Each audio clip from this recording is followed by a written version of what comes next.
Apesar de todos os esforços da indústria farmacêutica, das sociedades médicas internacionais, a doença cardiovascular ainda é um terror nas estatísticas de mortalidade, de internação, de necessidade de intervenções médicas hospitalares e o número de condições cardiovasculares praticamente só aumenta ano a ano em praticamente todos os países.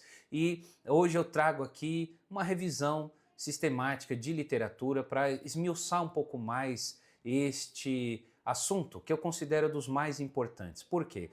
É muito frequente em consultas as pessoas acharem, o paciente achar que ele está seguro do ponto de vista cardiovascular, porque o colesterol dele está num parâmetro controlado, porque a pressão dele é boa, é porque ele come as suas saladinhas, suas frutas, ele faz as suas caminhadas ou vai para a academia, como se isso fosse garantir plena de saúde, de que o seu sistema vascular estará em perfeito estado. E aí ele se sente seguro com aquele check-up anual básico que verifica que esses parâmetros continuam dentro do controle, e entre outros parâmetros, né? E que isso é suficiente.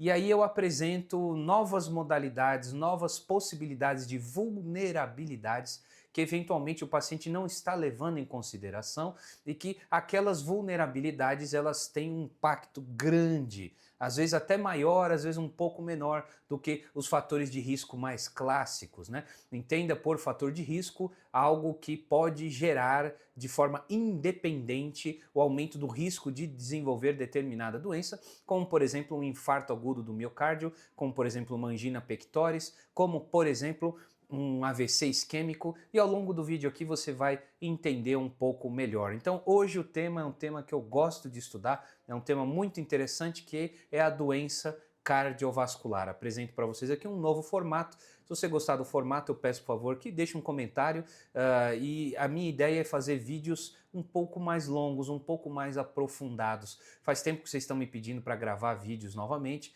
e eu ando mais atarefado, ando com mais trabalho, mais carga de trabalho, que eu não posso reclamar, que eu acho muito bom inclusive, mas eu gosto também de gravar vídeos, eu gosto de produzir e informar da melhor maneira possível. E eu vi que uma das maneiras mais interessantes possíveis muitas vezes eu faço afirmações em consulta clínica que o paciente nunca ouviu falar. E a rede social ela vive de vídeos curtos, ela vive de informações soltas. E eu costumo dizer que eu tenho as fontes para as minhas citações. E eu quero começar a mostrar essas fontes. Então, os artigos que forem de domínio público, que possam ser acessados, eu quero explorar detalhes dos artigos com vocês. Não vou fazer a leitura, porque se quisesse ler, você leria, você mesmo faria a pesquisa, mas a minha ideia aqui é trazer tão somente os destaques principais de artigos que eu considerei interessantes. Muito bem, pesquisando esse assunto, doença cardiovascular, eu me deparei com uma revisão de literatura muito bem feita na revista Nature, no seu segmento de cardiologia. Aquela revisão, ela é de 2024.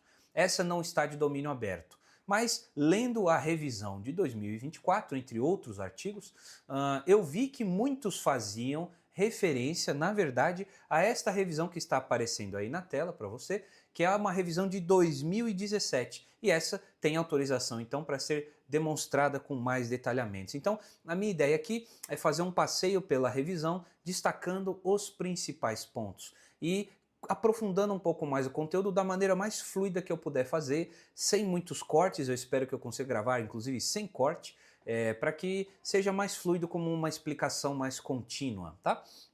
Se você achar interessante também que eu faça esse modelo de estudo de artigos em lives para você poder interagir ao vivo, também deixa um comentário que eu vou ver se eu consigo disponibilizar um horário para ter lives mais frequentes e aí a gente faz esse estudo aprofundado e a gente interage ao vivo pelo chat, ok? Então vamos em frente. Este artigo então ele fala, olha lá, dos efeitos do estresse no desenvolvimento e na progressão de doença cardiovascular. E lá vem você com essa história de estresse de novo. Por que eu trouxe este artigo? Não é só porque eu já estudei esse assunto com mais profundidade, inclusive no que tange a resolução do estresse, independente do mundo em que a pessoa vive, na rotina do dia a dia, mais estressante ou menos estressante, existem recursos para controlar o estresse em tempo real, são diversos e quem já aprendeu já tem um domínio do estresse e a vida flui de maneira muito melhor, não só na prevenção de doenças, como também na melhoria do desempenho profissional, cognitivo, social, emocional e etc. Mas o ponto dessas revisões é que elas trazem, elas mostram vulnerabilidades que por vezes estão sendo ignoradas, ok? Então, esse é um artigo muito interessante. Ele inicia dizendo aqui a respeito de um problema antigo, né? Então, só para deixar mais claro, esta revisão que eu estou mostrando aqui na tela, ela é de 2017. E, eventualmente, eu vou fazer aqui alguns comentários a respeito da revisão de 2024. Mas o primeiro ponto que eu considero muito interessante é que o primeiro destaque científico para este tema é de 1772. Isso eu ainda não tinha lido em nenhum lugar.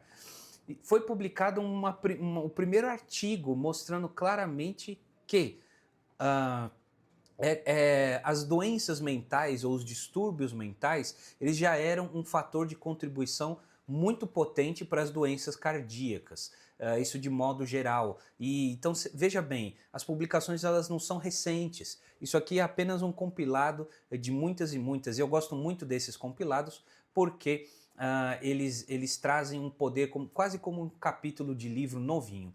E se a gente compra um livro novinho hoje, ele vai estar uns 10 ou 15 anos defasado, e um artigo de revisão bom desses aqui, ele está realmente bem quentinho, e a revisão de 2024 basicamente só reforça aqui os achados de 2017. Muito bem.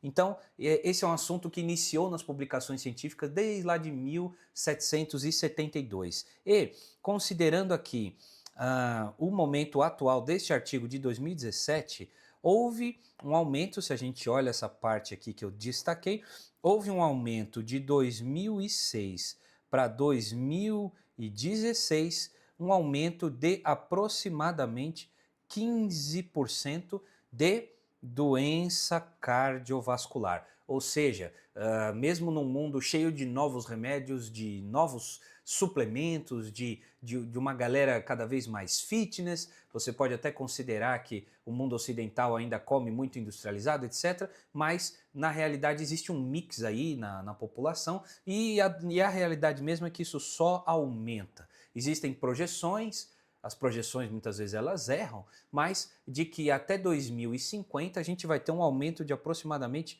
90% da doença cardiovascular. Então é um assunto que a gente tem que olhar com muita atenção e conhecer todos os seus fatores de risco dentro do possível, beleza? Então, primeiro entender como é o impacto do estresse. E leia-se estresse como simplesmente a ativação do sistema nervoso autônomo simpático. Você não precisa encarar estresse como algo de ruim na vida, ele é simplesmente um sistema neutro, para quem ainda não entendeu.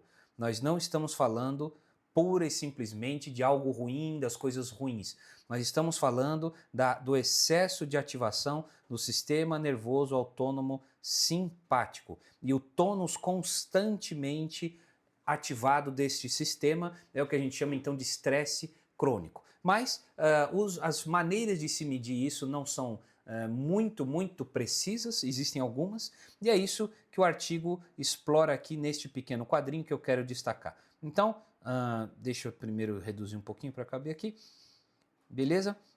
Então veja só, o que é possível medir, o que esses artigos de modo geral medem? Os estressores crônicos, como carga de trabalho excessiva, jornada de trabalho, rotina, entre outros fatores que são feitos muitas vezes por pesquisa, né, de entender a rotina dos participantes das pesquisas, eventos maiores na vida, né, então aqueles traumas ou eventos muito intensos, os eventos diários, o estresse percebido, que são escalas que as pessoas preenchem, inclusive dentro do meu curso eu coloco uma escala, que é justamente o estresse percebido, para a pessoa o aluno poder preencher a cada 3 meses e ir se mapeando para mapear o seu próprio progresso. E também existem os biomarcadores do estresse, que são medidos aí por alguns hormônios, catecolaminas, cortisol capilar, entre outras medidas de biomarcadores, certo?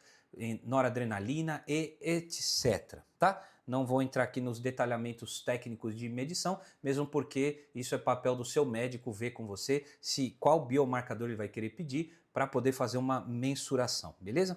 E cortisol, lembrando, cortisol é um dos principais utilizados, existem diversas formas, a curva de cortisol, o cortisol sérico, o cortisol salivar, o cortisol capilar, alguns o convênio cobre, outros o plano não cobre, então depende muito de cada situação e o jeito de interpretar o exame também, tá? Mas vamos lá, e tem outras formas de mensurar, que é por observação, por entrevista, questionários, checklists, amostras, né? E também é um destaque que eu achei muito interessante que ele coloca aqui, tá cabendo na telinha? Tá, vai estar cabendo. É aqui, ó. Dispositivos, esses gadgets, né? O Apple Watch e outros dispositivos junto com o smartphone que fazem mega dados, né? Faz aí uma mega data, uma big data, diversos dados para que eles possam ser analisados também, não só a impressão pessoal de cada pessoa, legal? Então esse quadrinho eu achei ele muito interessante porque ele mostra claramente que existem diversas formas de medir e o artigo de revisão já traz diversos desses tipos de medida. E aí ele junta todos eles, tá? Então, primeiro quadrinho que eu quero mostrar para vocês, por isso que eu gosto muito desses artigos de revisão, é esse quadro estatístico. Poxa, Lucas, estatística é tão chato, mas eu vou procurar transformar isso aqui em algo relativamente interessante, mas é muito fundamental você entender isso. Porque olha só, quando a gente olha esse quadrinho verde, você não precisa perder tempo analisando, mas se quiser, olhe nas suas nuances. Veja só, eu vou desenhar aqui na nossa lousinha transparente que, se você reparar ali, existe uma linha divisória. O que está à esquerda representaria uma redução do risco cardiovascular. O que as bolinhas que estão, o gráfico, né, que estão à direita, representam um aumento do risco cardiovascular. E aí, cada item desses aqui seria então um tipo de avaliação e se aquilo aumentou ou diminuiu o risco cardiovascular em relação ao estresse sempre, ok? Então, o quadrinho verde, ele diz a respeito da população em geral e o que foi encontrado aqui em 2017, nesta revisão, tem outros dados que trazem números um pouco diferentes, tá? Mas essa revisão que é o que eu estou detalhando, explorando aqui com vocês, mostra que para a população em geral, marcadores como trabalho excessivo, jornada prolongada, o estresse percebido, entre outros, né? Mas principalmente a carga de trabalho, que é o que é mais medido nesse quadrinho verde, a carga de trabalho faz o risco cardiovascular aumentar em 1,6. Isso é equivalente a um aumento de 60% de eventos cardiovasculares. Então não estamos falando só de infarto agudo do miocárdio. Entra a angina pectoris, entra o infarto sem supra, o infarto com supra, entra o AVC isquêmico, tá? Então você vê que aumenta em 60%. Mas repare que existe aqui uma bolinha aqui que eu vou destacar, ampliar ela, que ela está um pouquinho mais à direita, percebe? E o que é este fator e o que eu acho muito interessante este achado é que eventos traumáticos de grande monta ou de grande impacto na infância, eles levam a um aumento de 2 e não de 1,6. Então isso representa um aumento de 100% na chance daquela pessoa desenvolver evento cardiovascular. Isso tem alguns motivos, eu posso já dar uma aprofundada aqui, mas depois a gente vai estudar um pouco melhor essa parte. Mas veja que coisa mais interessante. Primeiro, cuide bem dos seus filhos. Eu tenho, neste momento que eu estou gravando esse vídeo, 2 filhos pequenos e a gente deve preservar realmente com traumas muito intensos, porque aquilo entra na mentalidade de tal forma, aquela memória traumática intensa, tá? Não são pequenos traumas da vida que todos vivenciam. Aqui são situações realmente extremas. É de luto, entre outros, tá? Não vou detalhar tanto, porque no ideal, se você quiser, eu até posso procurar a fonte primária que esse artigo cita e a gente mergulhar mais. Eu vou trazer aqui o que este artigo traz, tá? E ele cita de maneira mais genérica mesmo. São eventos traumáticos muito intensos. A classificação disso a gente teria que mergulhar na fonte. Se você quiser que a gente mergulhe e aprofunde esse tema, por favor, deixe um comentário aí também, que eventualmente eu posso pegar esta referência e a gente explorar um pouquinho mais isso, que eu achei isso muito interessante. Mas o que o achado diz é que eventos traumáticos de grande impacto, eles então vão produzir esse efeito, e isso é estatístico e não tem para onde fugir, isso aqui é matemática pura e simples. Se a pessoa viveu eventos traumáticos fortes na infância, basicamente ela já tem um fator de risco independente. Aí ela, mas eu não fumo. Mas eu estou no meu peso, eu estou com a minha pressão controladinha, o meu colesterol, eu tomei aqui o meu suplemento, ou fiz aqui com o meu controle de colesterol, eu estou protegido, eu não preciso olhar para mais nada. Negativo. É preciso olhar de forma mais aprofundada para essa parte dos traumas e como anda a memória e o padrão de pensamento e tudo isso, porque o evento cardiovascular aumenta em 100%. Não quer dizer que é 100% de chance de ter o evento, não significa isso. Significa que a chance de ter aumenta em 100%. Então imaginar que a chance daquela pessoa ter é 2%, então vai para aproximadamente 4%. Tá? Depende do cálculo do risco cardiovascular como um todo, beleza? Então aqui um destaque para o quadrinho verde. Legal. E Lucas, o que diz o quadrinho amarelo? O quadrinho amarelo, ele já fala para a população de alto risco. Este segundo aqui. B, ele fala para a população de alto risco. Então, olha como é interessante isso aqui. Para pessoas de alto risco, observe como estes marcadores eles se encontram muito mais à direita do que para a população geral. O que isso expressa? Expressa que se você é uma pessoa ou para aqueles pacientes que já têm alto risco cardiovascular, Lucas, o que é isso? Por exemplo, um renal crônico dialítico, por exemplo, um paciente diabético, por exemplo, um paciente que já teve um evento de infarto AVC, ou quando se calcula o risco cardiovascular, ele já demonstra que ele é de alto risco, somando outros fatores. Esses pacientes de alto risco, quando a gente olha aqui que interessante, por exemplo, Copa do Mundo, então, World Cup de 2006, Copa do Mundo de 2006, foi visto que as pessoas de alto risco tinham um aumento de infarto em 100%, ou seja, em 2. O que mais demonstra aqui? Então, World Cup, desculpe, devia estar deste lado, World Cup de 2006, estamos falando do impacto de 2%. Se a gente olha aqui no detalhe, raiva, ataques de raiva, o ataque de raiva aumenta em 4,74 o risco.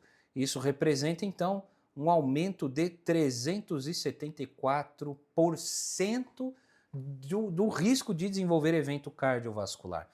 Se a gente observa aqui, o primeiro, que é um dos de maior destaque, receber a notícia de que desenvolveu um câncer, um diagnóstico de câncer. Aumentou em 5,6%, isso representa então 460% de chance de aumento em ter um evento cardiovascular. Então, olha, são coisas completamente diferentes. Copa do Mundo, então o time perdeu, o time ganhou, aquela emoção da torcida, aquilo é estresse, pode até ser prazeroso, mas o estresse por vezes ele é prazeroso. Então quando a gente fala estresse, a gente está falando de um sistema neutro, ele pode ser sofrimento ou não, ok? Mas é aquela tensão. Então a tensão de torcer para o seu time pode aumentar seu alto risco em 100%. Não estou dizendo para você não torcer para o seu time, eu estou falando para você cuidar do estado basal do pensamento, da emoção, do estado de tensão no dia a dia, que esse estado de tensão se alivie no dia a dia para que o risco não seja tão intenso. A raiva, um ataque de raiva, então não sabe controlar os nervos, vive tudo com muita intensidade, né? Aumenta aqui em 374 uma notícia de câncer. Não é o fato de ter o câncer, é a notícia, inclusive se a notícia for falsa. Então, notícias muito tristes ou muito pesadas, as próprias notícias aumentam em 460%.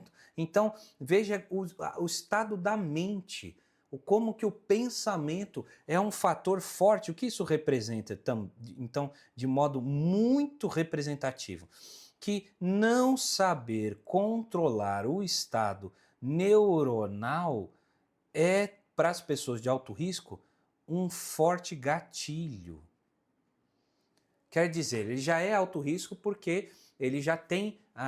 Porque diz gatilho? É a imagem da arma mesmo. A arma já está carregada, com pólvora toda direitinho, com munição apontada. E aí, e o tiro daquela arma? Bom, o estresse agudo, notícias ou aquele pico de emoção, ele pode ser visto como um fortíssimo gatilho para eventos cardiovasculares. Certamente você já deve ter tido notícia de alguma pessoa que não se cuidava muito bem, como dizem, ou até que se cuidava muito bem, e aí teve uma notícia muito desastrosa, alguma coisa assim, e não resistiu. E aí teve um infarto súbito e morreu, ou teve um AVC súbito e morreu. Veja a importância da carga, a carga mental e emocional no padrão de manifestação corporal de doença, ok? E o que mais que traz este artigo, e já já eu vou entrar em algumas nuances do artigo de 2024 também. Ele traz, por exemplo, este gráfico aqui que eu achei muito interessante, que eles mapearam para fazer esta revisão, eles mapearam todos os fatores de risco clássicos, perfeito?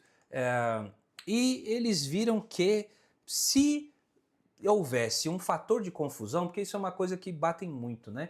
Pô, mas quem disse então que o estresse é causa? A gente está falando só de associação. Será que não existem outros fatores de confusão? E o que este artigo está mostrando? Que, primeiro, aqui, um fator na população geral, né? O primeiro quadrinho aqui na população geral e na população de alto risco. Especialmente falando na população de alto risco.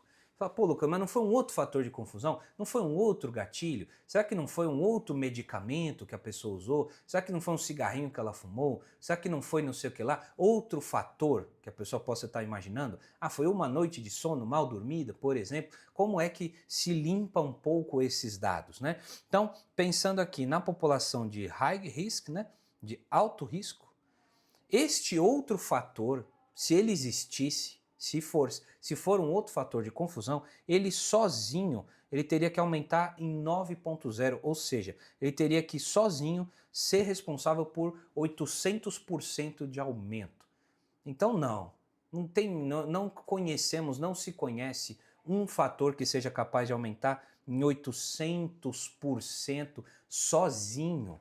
Não é conhecido, não é mapeado. Então, é realmente atribuído ao estresse. E para a população em geral, como ele discute aqui, o risco de 1,3 a 1,6, como eu coloquei ali, este fator de confusão, ele deveria sozinho, então, tirando cigarro, obesidade, sedentarismo, diabetes, todos os fatores já conhecidos, né, a hipertensão descontrolada, a dislipidemia e etc, etc, etc, este fator sozinho, ele deveria ser responsável por dobrar, né, aumentar em 100% a chance de ter um evento cardiovascular. Então também não existe um outro fator conhecido que aumente em 100%, então sim, fazendo toda a limpeza dos dados, é atribuído pura e simplesmente ao estresse. Por isso que eu bato tanto nessa tecla. Enquanto você não aprender a controlar o estresse, não necessariamente controlando tudo ao seu redor, mas controlando principalmente o que afeta mais a mente, trabalhando a parte de memória e emoção e a parte corporal, você não estará totalmente defendido de todas as vulnerabilidades. Você vai estar defendido de algumas vulnerabilidades. Se você não está tratando ainda nenhuma das vulnerabilidades, você então precisa começar a olhar se você quiser se defender de eventos cardiovasculares, que ainda é a causa número 1 de mortalidade e também de deficiências de modo geral. Porque você fala, ah, mas a fulano teve infarto e não morreu, que hoje tem stent, o stent farmacológico é muito bom, a angioplastia é muito boa, sim, mas por vezes ficam sequelas, o paciente desenvolve muitas vezes insuficiência cardíaca e tem que usar medicações por longo prazo, não é uma coisa agradável ou meramente só fazer um acompanhamento. Claro que essa medicina intervencionista ela salva muitas vidas e ela é muito boa, mas aqui nós estamos falando de prevenção e promoção, tá? Não é o foco exato de discutir, posso até discutir, se quiser um vídeo também, a gente pode fazer, deixar aí um comentário para ver o quanto você quer aprender a respeito disso, tá? Intervenções, como se cuidar no pós-infarto, tá? Mas aqui estamos falando de prevenção. Porque muitas vezes as pessoas contam histórias assim, ah, mas ele tinha uma dieta tão saudável, ele fazia exercícios e teve um infarto, o que aconteceu? Estou mostrando uma vulnerabilidade intensa, forte estatisticamente. Então, isso aqui pode ser considerado assim, um mega dado, porque estamos falando de centenas de milhares de pessoas somados nesse estudo, certo? Muito bem, seguindo aqui o artigo, o que ele traz de forma muito interessante. Aqui já discutimos essa parte. Aqui, eu queria falar também deste diagrama. Parece complicado, mas eu estou procurando simplificar o máximo aqui para você e esmiuçando um pouco mais o artigo. Eu vejo poucos influenciadores ou poucos médicos ou fazendo isso de detalhar, dar uma aprofundada, trazer dados e trazer as fontes primárias. Normalmente são afirmações soltas aí pelo mundo, né, da internet. Então veja o que ele destaca aqui, que a experiência do estresse, esse primeiro quadrinho azul, leva a uma resposta do estresse. Mais uma vez, entenda que isso aqui é uma resposta genérica, não é o estresse da experiência ruim da vida. Às vezes a pessoa ama o trabalho dela, tem nada a ver com o trabalho ruim ou o trabalho chato. Estamos falando do trabalho e a carga da tensão do trabalho. Seja o trabalho familiar, seja o trabalho profissional, laboral, o trabalho físico propriamente dito. Inclusive a atividade física é uma experiência de estresse e não de relaxamento. O relaxamento pode vir depois da atividade física, principalmente se a pessoa sabe entrar num estado de relaxamento, mas a experiência do estresse gera uma resposta do estresse. A resposta do estresse, para quem já está mais acostumado, é uma resposta ativada pelo sistema nervoso autônomo, conhecido por simpático. Este nome simpático ele não tem absolutamente nada a ver com simpatia, tá legal? É só um nome anatômico, quem quiser se aprofundar é só entrar e olhar mais, eu não vou detalhar isso aqui. Mas a resposta do estresse que este quadrinho traz aqui, nesses 5 outros quadrinhos, indica que existe uma alteração de frequência cardíaca ou da parte elétrica do coração. Então, a resposta do estresse altera a variabilidade de frequência cardíaca. É uma das respostas. Uma outra resposta é a ativação neuroendócrina, e essa é a mais comentada. Mais comentada em que sentido? Aqui as pessoas acham que tudo é cortisol, né? Existe aí nas redes sociais, beber uma aguinha aqui, uma confusão generalizada a respeito desse assunto. Tudo é cortisol, ou é culpa do cortisol, ou é falta de cortisol, e aí vem a adrenal, e a culpa é da glândula adrenal. Não tem culpa de glândula adrenal nenhuma. Ou a glândula adrenal está doente por paracoccidioidomicose, ou por tuberculose, ou porque houve um infarto da adrenal, ou tem ali uma doença autoimune da adrenal, então vai ter ali uma doença de insuficiência adrenal, ou a adrenal está produzindo cortisol em excesso e aí o cortisol não faz mais aquele pulso adequado matinal. Tem um outro vídeo meu explicando isso aí, pode procurar no canal, explicando um pouco mais detalhadamente por que não é tudo cortisol. Nós estamos falando aqui de catecolaminas também, mas a resposta é neuroendócrina, quer dizer, hormônios e substâncias que circulam. Veja, o outro quadradinho não tem nada a ver com a resposta neuroendócrina. É uma ativação direta do sistema nervoso na dificuldade do coração ter uma variabilidade de frequência cardíaca. Então, cortisol e catecolaminas, tá? catecolaminas. Então estamos falando de outras substâncias, não é só cortisol. Por isso que o entendimento ele é multifatorial, ele não é um entendimento tão simplista. Ah, eu fui no meu médico e ele corrigiu meu cortisol, agora está tudo bem. Não, não está. Enquanto você não resolver isso aqui, não está tudo bem. A vulnerabilidade ela não ficou totalmente fechada. Ainda existe a vulnerabilidade, ok? Existem mudanças diretamente na hemodinâmica. E aí a hemodinâmica, nós estamos falando de pressão arterial, nós estamos falando de frequência cardíaca principalmente. Então sobe a pressão arterial, sobe a frequência cardíaca. E isso num estado sustentado é péssimo. E isso num paciente que já é alto risco, fazer picos de hipertensão e picos de frequência cardíaca é algo que predispõe ao infarto agudo do miocárdio. Existe a ativação da coagulação de forma direta. Então ele cita aqui, então ó, coagulação, não vai caber tudo, hein? Mas a gente chega lá. Então, aumenta a agregação plaquetária, aumenta a fibrinogênese, já vou explicar, não precisa estranhar os nomes. Aumenta a viscosidade sanguínea, o tal do sangue grosso, né? Aumentam os fatores de coagulação. Então, a coagulação como um todo, ela fica hiperativada, vamos resumir assim, coagulação hiperativada. O que acontece então? Acontece que a coagulação é um fenômeno hematoquímico, são diversas e diversas proteínas e diversas enzimas e inclusive células, né, que atuam para que caso haja um corte, para que caso haja um rompimento de um vaso, alguma babação de sangue venoso, qualquer tipo de lesão, o sistema de coagulação vai lá e corrige aquilo ali para parar de sangrar, para estancar o sangramento. Mas se a coagulação acontece dentro da veia ou dentro da artéria, o que acontece na realidade é que o sangue para de fluir naquela artéria. Então, dali para frente da obstrução, o tecido, por exemplo, o coração, ou o cérebro, ou o rim, ou o intestino, não recebe mais sangue, então não recebe oxigênio, não recebe nutrientes, e o órgão dali para frente, aquele tecido, aquela parte daquele órgão, morre. É a tal da isquemia e que leva a tal da necrose. Então é a morte celular daquele tecido e que pode levar à morte do órgão e que pode desencadear ao óbito daquela pessoa. Então a coagulação ela só deve acontecer em momentos de lesões, de cortes, de ferimentos, coisas nesse sentido, traumas. Aí a coagulação tem o seu papel, ela é feita para isso. É muito específico esses fatores de coagulação. Mas o estresse, ele ativa toda a cascata de coagulação. Então imagina uma pessoa que já tem uma placa, e aquela placa às vezes é uma placa, por exemplo, estável, como ele coloca aqui, ó.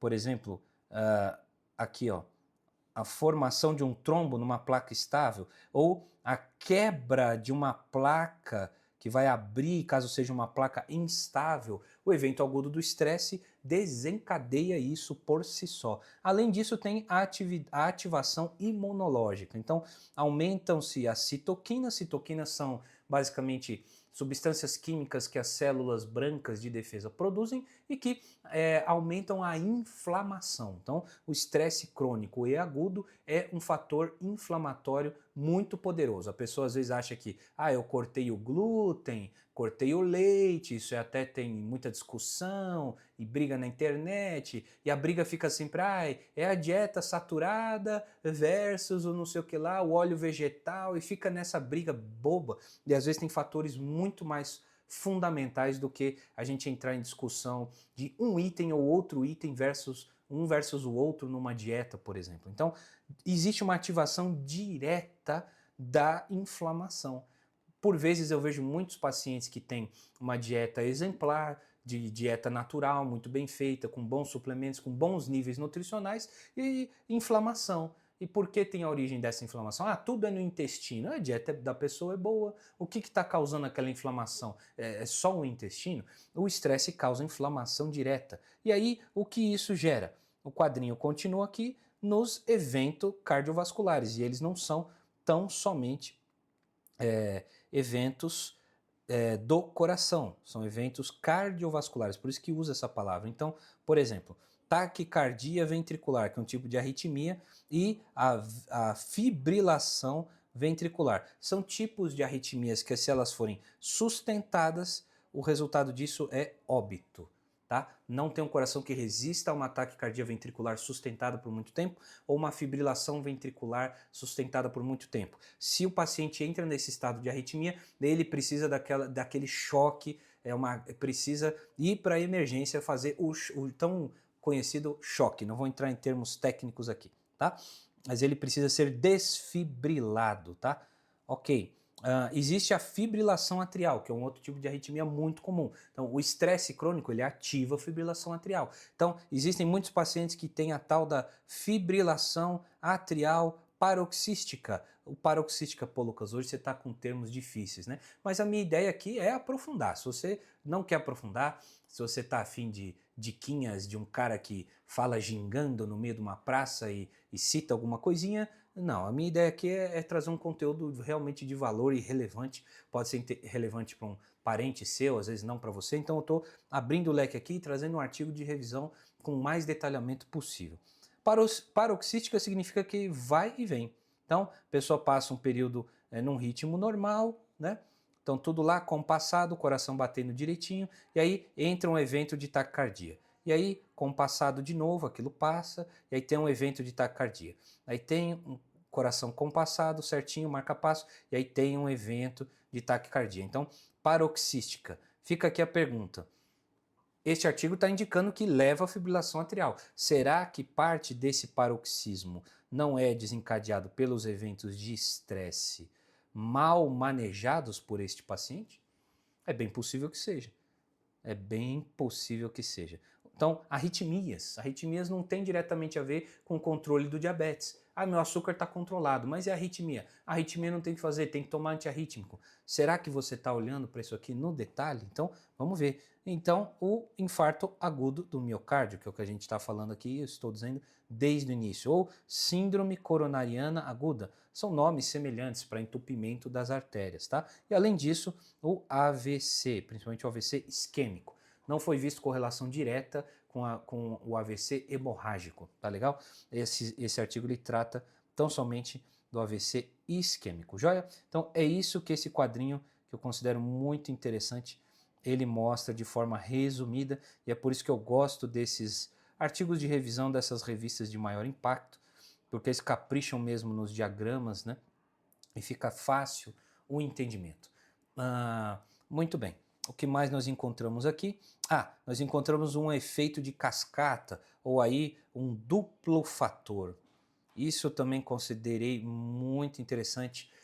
Isso é algo que muitas vezes eu cito em consulta clínica e a pessoa às vezes não sabe da onde que eu tirei aquilo ali. Então, esse parâmetro aqui, ele está mais técnico, mas eu vou resumir para você.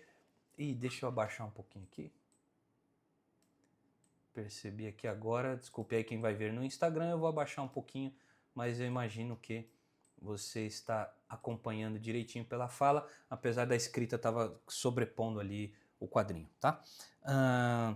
Mas veja só que interessante este fator aqui.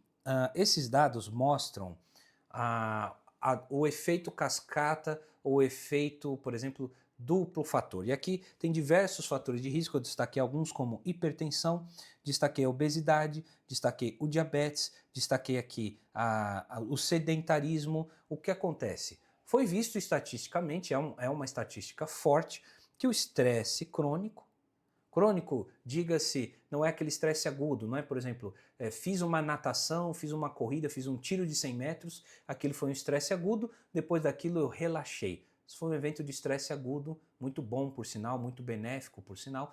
Agora, o estresse crônico é aquela tensão contínua, seja pelo trabalho, seja por você acha que você está entendendo. Se não está entendendo, deixa um comentário também. Quero um vídeo das diferenças entre o estresse crônico e o estresse agudo. Apesar disso, está tudo muito bem explicado também no curso, para quem quiser se aprofundar no tema. Aqui o tema é mais a parte cardiovascular e o impacto, né? Então, o que foi observado como duplo fator? E aqui que eu quero chamar a sua atenção, que é muito interessante isso aqui. Por quê? A hipertensão, então, como é nossa siglinha médica aí, RAS, né? A hipertensão arterial sistêmica. É aquela hipertensão que muitas vezes a pessoa diz: eu herdei do meu pai uma pressão alta e eu não tenho o que fazer. Eu simplesmente desenvolvi uma hipertensão idiopática, né?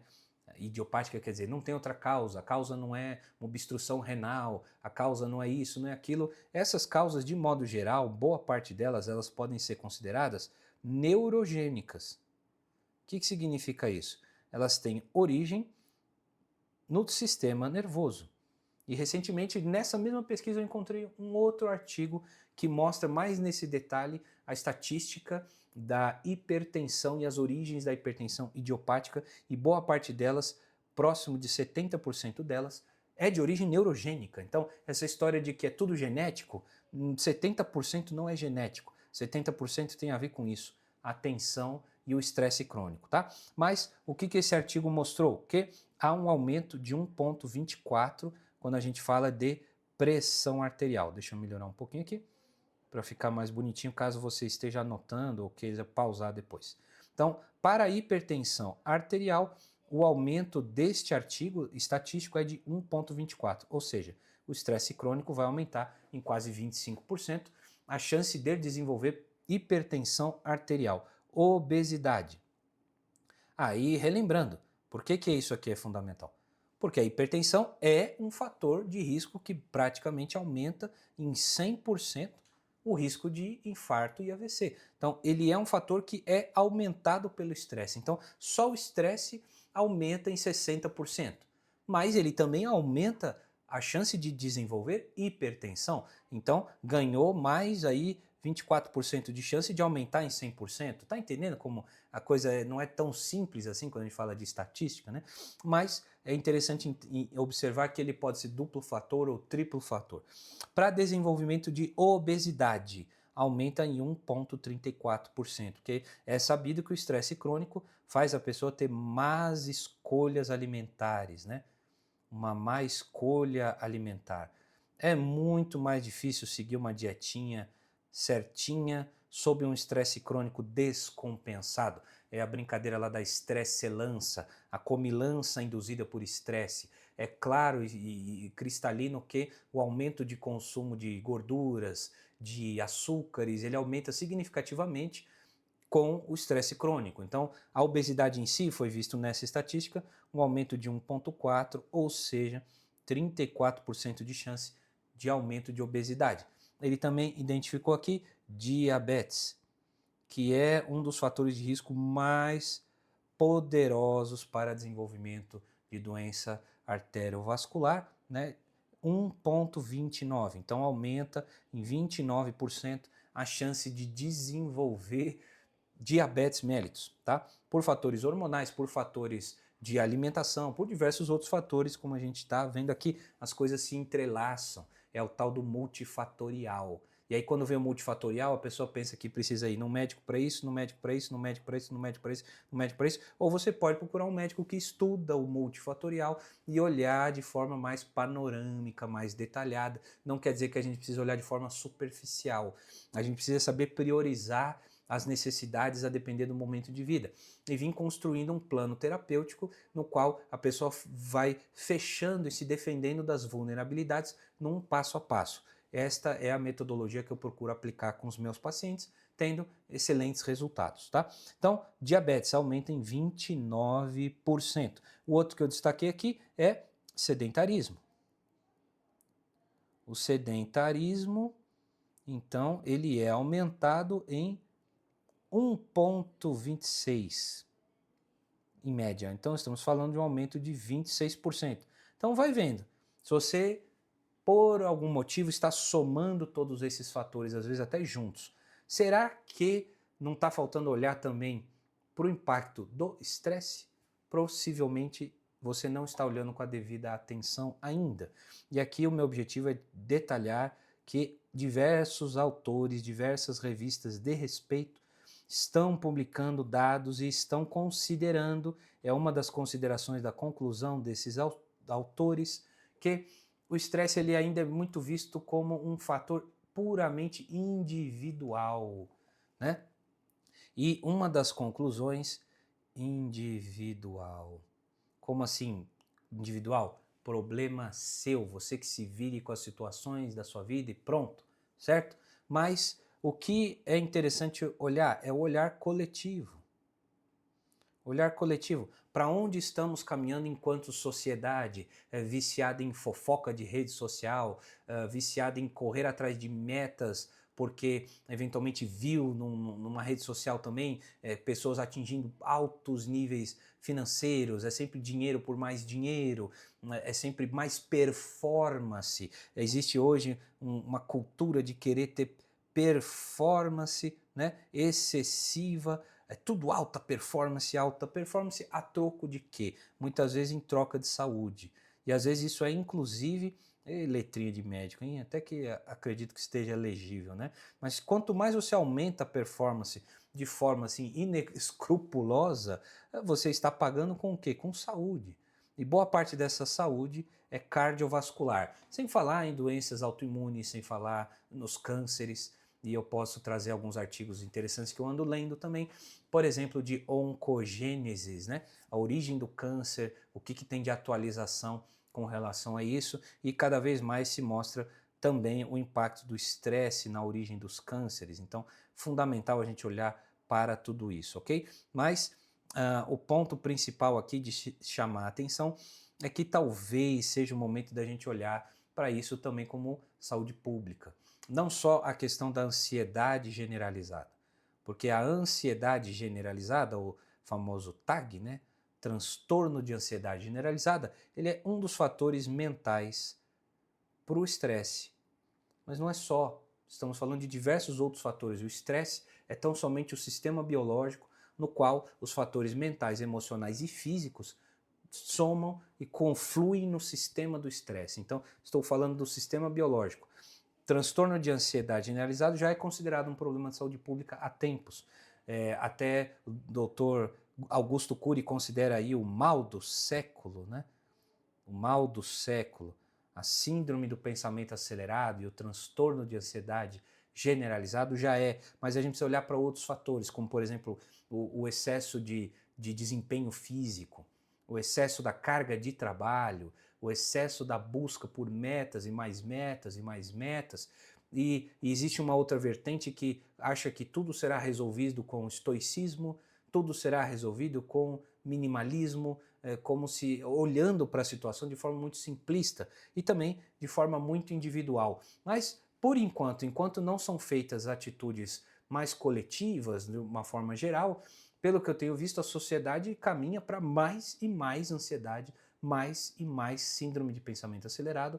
Agora o medo é da IA, ou a onda é da IA no momento da gravação desse vídeo, mas o ser humano ele precisa aprender a dominar o seu pensamento, a sua emoção e o seu corpo, porque isso é que faz você individualmente vencer e se defender e fechar as vulnerabilidades, tá? Agora uma palhinha extra a respeito do artigo de 2024. O que o artigo trouxe de novo? Basicamente ele reforçou, eu não vou poder apresentar ele aqui, deixa eu só ver se eu trouxe algum outro ponto. Não, basicamente é isso que eu tinha destacado aqui do artigo, mas o que a revisão de 2024 também trouxe como fator contribuinte? Um dos achados muito interessantes da revisão de 2024 é que houveram estudos que demonstraram que o estresse mental, ou seja, principalmente o negativismo mental, eu já fiz um outro vídeo a respeito disso, ele induz mais obstrução arterial, comparavelmente, do que a atividade física. Em que sentido, Lucas? Não entendi muito bem. É que é o seguinte, basicamente aqui, o mental versus atividade física. O que foi constatado? Que o negativismo mental e esse excesso de atividade mental, ele contribui para que a coronária feche mais, tá? Porque um paciente que já tem uma coronária levemente entupida, como o povo diz, as veias entupidas, o fulano tem veia entupida, quer dizer, às vezes ele tem a coronária entupida. E aí, se ele faz um aumento súbito de pressão, e se ele aumenta a frequência cardíaca dele, por exemplo, é o que é detectado no teste de esforço. Então, se o seu médico pede para você um teste de esteira, o ergométrico, o que ele quer ver? Ele quer ver se o padrão elétrico do coração, se ele se mantém saudável e perfeito, né? No ritmo e no padrão das ondas elétricas, sob uma alta demanda de frequência e de pressão arterial. Então, sob aquela alta demanda, se o coração consegue sustentar aquilo. E se houver uma coronária obstruída, o exame costuma acusar. Existem falsos positivos, falso negativo. A ideia não é falar de teste ergométrico aqui, a ideia é falar que o exercício físico, por aumentar a demanda cardíaca, ele pode provocar alterações cardiovasculares e eventualmente até um evento cardiovascular, como por exemplo um infarto. E o que acontece? Se é detectado numa esteira alguma alteração grave, esse paciente de modo geral já é indicado aí para o pronto-socorro e para já fazer uma intervenção e corrigir aquela situação. O que os estudos viram? É que o negativismo mental ele induz mais evento comparável do que o esforço físico intenso. Então, quer dizer, talvez até uma forma de fazer um teste ergométrico seria encher a pessoa de negativismo mental e ficar monitorizando o eletro. Talvez fosse até mais sensível do que fazer o teste de esforço. Isso aqui é uma brincadeira à parte, tá? Mas para mostrar o impacto que tem isso. Então a pessoa, não, eu me cuido, eu só faço exercício moderado, o meu médico falou que eu não posso fazer exercício intenso, mas você está cuidando do negativismo mental? Está cuidando do seu excesso de atividade mental? Se não estiver cuidando, meu amigo, está, digamos assim, dando sopa, como dizem, né? É vulnerável, tá ficando vulnerável. Então tá lá com a sua estatina, tá lá com o seu remedinho do diabetes, está controlando o açúcar, muito bem, controlou o peso, muito bem, está controlando o negativismo mental. Se não estiver cuidando, isso é um impacto tão forte quanto uma atividade física muito intensa que poderia levar uma demanda cardiovascular exagerada de um evento cardiovascular. Legal? Então, este aqui é o resumo deste artigo da Nature. Espero que você tenha gostado. Caso você queira outros artigos ou outros temas, eu posso trazer aqui conforme a minha disponibilidade de tempo e conforme o interesse de vocês. Espero que tenha sido de grande valor. Até a próxima e fique na paz. Espero que encontre dias melhores na sua vida.